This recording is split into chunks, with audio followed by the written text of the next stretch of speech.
Las señales del mercado, los personajes claves del mundo empresarial y todo lo que quieres saber en el ámbito de los negocios con José Tomás Santamaría, director del Diario Financiero, en la 100.1, esto es DF en Infinita. Ya estamos de vuelta, 7:43. ¿Cómo te va, José Tomás Santamaría? Muy bien, Tanto Juan Manuel, tiempo, Connie. oiga. Sí, tanto tiempo aquí repuesto después de las vacaciones, partiendo esta nueva temporada de DF en Infinita. Qué bueno, bienvenido. Lleno de Bienvenido. ganas. Descansado, me imagino. Descansado, sí, muy descansado. Y para hablar justamente del balance de los 3 años de gobierno. Que de hecho me estaba acordando, no sé si te acuerdas tú, Juan Manuel, pero la primera vez que hicimos el DF en Infinita fue el año pasado. Aquí, y fue también hablar En esta fecha. fue para hablar de la mitad de gobierno, del balance de los 2 años en ese minuto del Entonces gobierno del presidente Boric. tenemos punto de comparación de sobra, digamos. Tenemos punto de comparación para hacer este balance, que el gobierno también lo va a hacer. Entiendo que hay una pauta en un rato más a las 10:30 en Renca, en donde el presidente va a hacer justamente un balance junto con todos sus ministros respecto de los hitos que han marcado el gobierno, y nosotros podemos hacer nuestro propio balance respecto de lo que han sido estos 3 años y el cuarto de año que le queda a este mandato. Que si uno mira el programa de gobierno y lo compara con lo que ha terminado siendo, por supuesto que tiene hartas diferencias. Ahora, para ser justo, eso ocurre en todos los gobiernos. Sí, o sea, suele ocurrir que muchas veces el programa... A todos les aparecen detallitos en el camino. Van pasando cosas en el Claro. camino. Van ocurriendo situaciones que te van obligando a cambiar la agenda, y eso sí hay que reconocérselo al gobierno. Ha sido bien pragmático a la hora de ir cambiando justamente la agenda a la medida de lo que han ido, de los hechos que han ido ocurriendo, independiente de si ha conseguido buenos resultados o no, o si ha conseguido los resultados, ha sido pragmático a la hora de ir cambiando la agenda. Quizás ese primer hito que ocurrió y que obligó a cambiar la agenda fue el rechazo de la reforma, del proyecto de la Convención Constitucional. Porque te acuerdas tú, y tú, Juanma, también, que Giorgio Jackson en algún momento, cuando era ministro de Desarrollo Social, Sí. dijo que el programa de gobierno dependía Claro. del resultado de la prueba. O sea, estamos hablando de un gobierno que se la jugó abiertamente por la aprobación de ese proyecto, que fue rechazado finalmente por un 62% de los chilenos el 4 de septiembre del 2022, un día que fue obviamente un hito y que marcó buena parte del cambio de la agenda, dado justamente lo mismo que dice la Connie, como el mismo ministro Jackson en ese entonces supeditó el desarrollo del programa a la aprobación de la reforma. Hoy día viene una entrevista bien interesante que le hace el subeditor de Economía de Diario Financiero, Sebastián Valdenegro, al ministro Marcel, en que repasa lo que han sido estos 3 años y le pregunta al ministro respecto del resultado de esa elección de la Convención Constitucional, proyecto que él también aprobó, o sea, que él también dijo que iba a votar a prueba. Y él dice, mirando hacia atrás, la cantidad de legislación que habría quedado pendiente para implementar esa Constitución, no sé cómo se podría haber conciliado con lo que se requería para conducir el país. Era bien complejo y la ciudadanía resultó ser más sabia. Me gustó ese concepto. Digamos, la ciudadanía resultó ser más sabia a la hora de votar ese... Una forma elegante de decir nos equivocamos y la ciudadanía nos corrigió. Es una forma bien elegante, Claro. bien un punto de vista. Bueno, luego vino otro proyecto constitucional que también fue un fracaso, liderado por otro sector político, por el sector más del mundo republicano, y que también... Y de nuevo la ciudadanía fue más sabia. No, la ciudadanía claramente fue más sabia. Y la agenda también política fue tomada por la crisis de la seguridad pública, de la seguridad ciudadana, y también por el tema del crecimiento económico. 2 temas que no aparecían en el programa.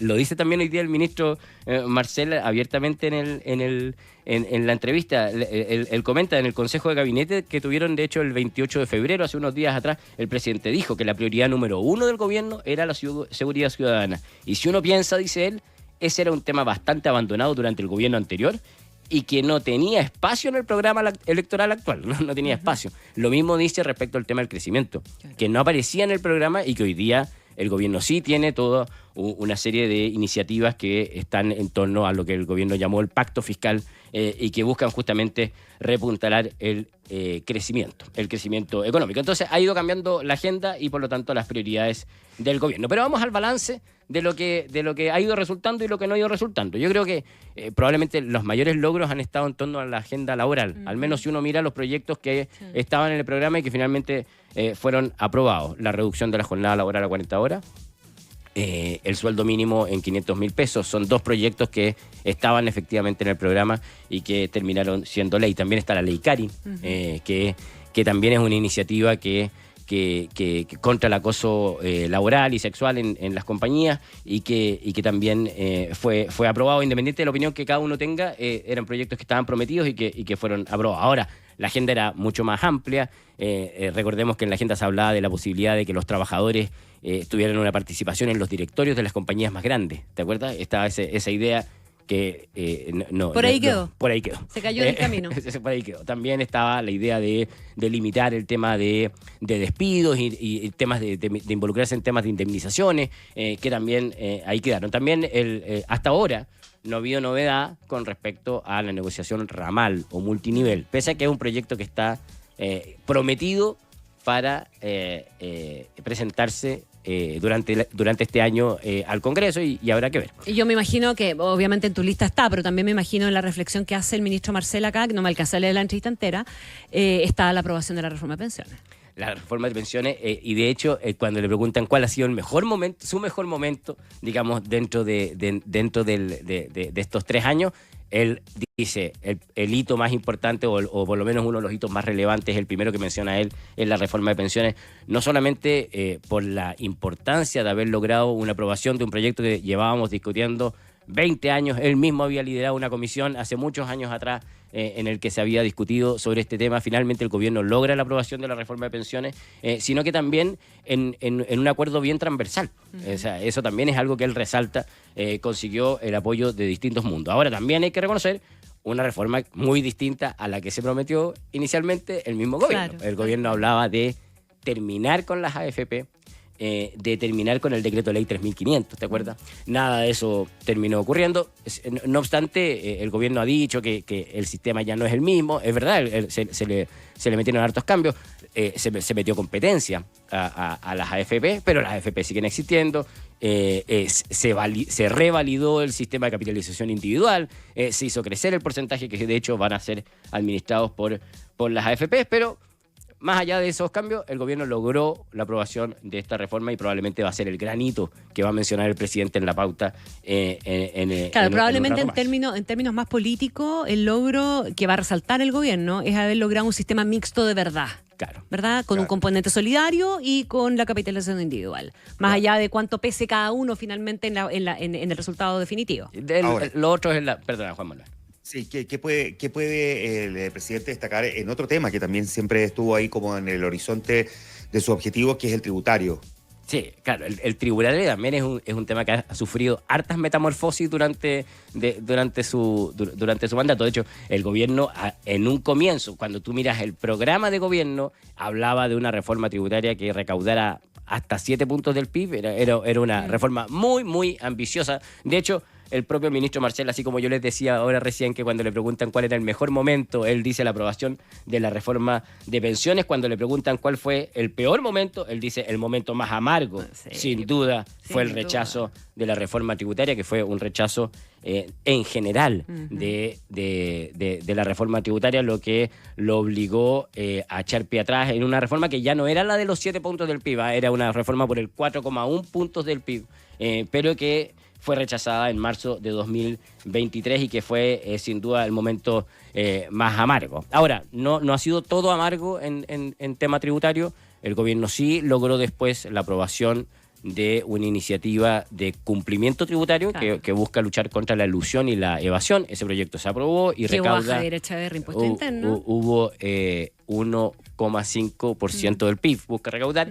Llevó a Javier Echeverri a Servicio de Impuesto Interno, como comentaba la Connie, y también se consiguió la aprobación de la ley de royalty minero, que también es otro proyecto tributario. Y está prometido para las próximas semanas la presentación de una nueva reforma de impuesto a la renta, y no se rinde el ministro Marcel con un nuevo proyecto que incluiría incluso una reducción de impuestos a las empresas, pero también una alza en impuestos a las personas que más ganan. Una iniciativa que de todos modos desde todos los sectores dicen es muy difícil su avance en Pero el convengamos en Congreso. que en este pragmatismo que tú has descrito, José Tomás, el haber separado los componentes del pacto tributario para conseguir que cosas sí se aprobaran, digamos, fue un mérito de la negociación política finalmente, supuesto, porque por dejaste supuesto. para la cola el tema más complejo políticamente hablando. Claro, o sea, al final, dado este portazo que le dieron en marzo del 2023 con el rechazo de la iniciativa, se buscó salir de la mejor manera y se hizo a través de esta división de iniciativas. Recordemos que además cuando a ti te rechazan un proyecto, tú no puedes volver a presentarlo en un año. Hasta un año, que fue lo que pasó producto de ese rechazo. Se perdió un año entero. Claro, entonces sí se fueron logrando distintas cosas y está por verse si se logra también avanzar en este proyecto de impuesto a la renta, aunque está claro, lo tiene difícil. Déjame preguntarte, porque también había otra promesa, ¿no? El fin del sistema ISAPRE. Quería este gobierno, de hecho, y era su plan, tener un sistema único de salud, un sistema nacional de salud, que de hecho quedó de alguna manera plasmado y reflejado en el primer texto constitucional, pero sin embargo eso no voló por ningún lado. Claro, aquí también pasó que la fuerza de los hechos te termina empujando por otro lado. Aquí hubo un fallo de la Corte Suprema, claro. ¿Se acuerdan? Que generó una situación en donde había que hacerle una devolución a todos los afiliados a la ISAPRE, y eso obligó al gobierno a empujar una ley corta. Y salvar, entre comillas, a la ISAPRE. O sea, las que quería eliminar en el programa terminó teniendo que hacer una ley corta que permitiera el cumplimiento de este fallo, que las ISAPRES pudieran devolver lo que había que devolver sin quebrar en el camino, con un plazo de entrega, y por lo tanto hasta el minuto no hemos sabido de este Fondo Universal de Salud. La misma ministra lo ha dicho también en entrevistas que ha dado en el Diario Financiero. Se optó no por un gran cambio, una gran reforma tipo Big Bang, sino que ir haciendo cambios más graduales, y de hecho ese es el camino que se ha ido siguiendo con el tema de las preexistencias o el plan único, que son los temas en los que se ha ido avanzando, digamos. Y este gran plan único quedó también probablemente en el programa. Otro giro que probablemente ustedes se acuerdan, la Empresa Nacional del Litio, que no fue y que terminó siendo un gran acuerdo entre Codelco y SQM para la explotación del salar de Atacama. El giro en comercio exterior, eso es interesante. Cuando uno ve el programa, se habla de... Cuando uno ve el programa y recuerda las columnas de Ahumada. Nuestra política exterior debe ser promotora del multilateralismo, emprendedora, feminista y turquesa, dice. Esa es la política exterior del gobierno. Tratado que finalmente entró en vigencia justamente también el año 2023. La condonación al CAE, que era una condonación total, terminó en un proyecto que hoy día se debate en el Congreso. El Banco Nacional. Presentaron indicaciones ahora y está alegando la oposición que con las indicaciones no se puede debatir, etcétera. Pero está ahí dando vuelta al tema. Y el ministro Cataldo ha dicho que es una de las prioridades también para este año. La Banca Nacional del Desarrollo también terminó en una agencia de financiamiento que va a depender de Corfo. También se presentó ese proyecto. Los grandes temas pendientes, por supuesto, el tema del crecimiento económico este año. ¿Cómo irá a ser el resultado de los 4 años del presidente Boric en cuanto a crecimiento? Y aquí, obviamente que no es lo mismo crecer hoy día que a comienzos de los años 90, o sea, todo eso que siempre me recuerda el ministro Marcel es muy cierto, digamos. Pero si uno mira los datos, el gobierno que menos creció desde el retorno a la democracia es el segundo gobierno de la presidenta Bachelet, que creció solo un 1,8%. Y depende de cómo nos vaya este año, si es que este gobierno va a estar por arriba o por abajo, y por lo tanto ver si efectivamente va a ser el gobierno con menor crecimiento desde el retorno a la democracia. Claro, ese es un desafío y está también viendo influenciado por factores externos en este minuto que pueden afectar en algún porcentaje el crecimiento, Trump, aranceles y otras cuestiones más. Pero probablemente el gran dolor de cabeza que tiene hoy día el Ministerio de Hacienda, José Tomás, Juanma, es el tema del déficit fiscal. El déficit fiscal. Y eso es el gran dolor de cabeza que el propio ministro Marcel lo ha reconocido y no solamente lo ha reconocido, sino que lo ha asumido como una labor, pero ahí hubo un año con un incumplimiento y eso es algo que hay claridad respecto, que hay que recuperarlo y probablemente se transformó en el gran dolor de cabeza para el gobierno y para la dirección de presupuestos, justamente además también por este error que hubo en el cálculo de ingresos. El gobierno ya avanzó en un recorte de 600 millones de dólares importante, pero el Consejo Fiscal Autónomo está pidiendo ir más allá, llegar a 1.500 millones. ¿Dice algo el ministro Marcel de si es posible, ve posible llegar a esos 1.500? Lo único que dice es que hay que tener claridad de que esto es difícil, digamos, y que requiere, o sea, estoy buscando la cuña exacta, pero él justamente dice que esto es algo difícil de hacer, que necesita mucho esfuerzo, habilidad y cooperación, dice justamente, porque no es fácil hacer un recorte como muchas veces pide la oposición respecto.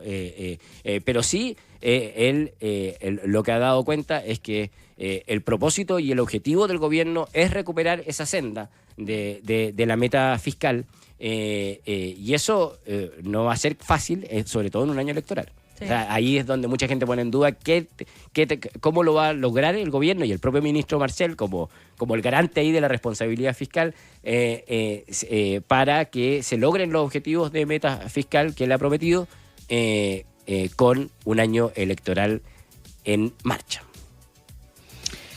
Muy bien, pues qué buen tema. Vamos a mirar cómo se conmemora y cómo comienza este último año de gobierno también del presidente Gabriel Boric. Y cómo además la oposición, ojo, va a conmemorar los 15 años de la llegada de Piñera al poder, porque también tenemos actividad en ese sentido. José, lo vamos a conversar con Rodrigo Bravo más adelante. José Tomás, un abrazo. Muchas gracias a los dos, nos vemos. Chau.